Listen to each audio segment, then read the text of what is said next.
Okay, so objective for that reality is saying, do you think Islam was deliberately designed as a military doctrine by medieval Arabs to recruit soldiers and conquer the world? Um, No.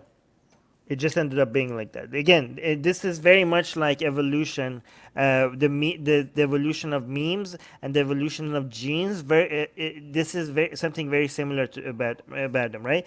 There are things in evolution that survive because they work. Nobody planned it out. Nobody planned out to design an eye for animals to be able to see. It just survived because it ended up working. When it comes to the evolution of memes, it works the same way. Nobody said like, "Hey, let me put this idea in here and this." Muhammad, even if okay, not Muhammad, whoever came up with Islam, whoever came up with these ideas, whoever started these ideas, they had no fucking idea that it's going to become a world religion one day. They had no idea. I can guarantee. I almost can like Mark guarantee with you Zuckerberg that. and Facebook, he was just doing a Yes. thing like for he didn't know that he'd be called to Congress every 2 days to testify. But I have actually have another take on this. So I think it depends on which stage of Islam you're talking about because Muhammad. One of the things I disagree with is when people say, "Well, Muhammad was a warlord, and Jesus was this peaceful like hippie."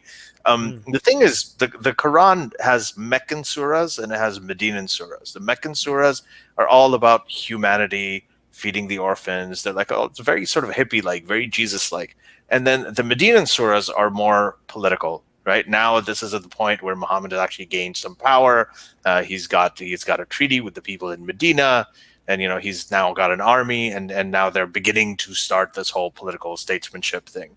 So Islam is actually both, but initially when it was conceived, if the narrative of Muhammad conceiving it is true, then no, it wasn't initially thought of that way. It was actually just as hippie like as Christianity was.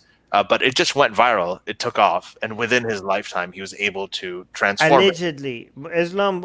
To be fair, Islam as we know it today did not even exist at the time of Muhammad. Islam, most of it, there's two stages. There's three stages of the evolution of Islam. One, whatever ideas the Christian cult that it seemed like Islam was before the Umayyad turned into something else. And then during the initial phase of the Umayyad dynasty, it took most of the shape of what we recognize as Islam today.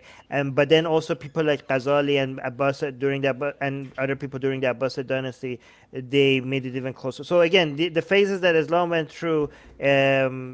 Most of what we recognize of what is Islam today was built during the Umayyad and Abbasid dynasty. Muhammad had nothing to do with it.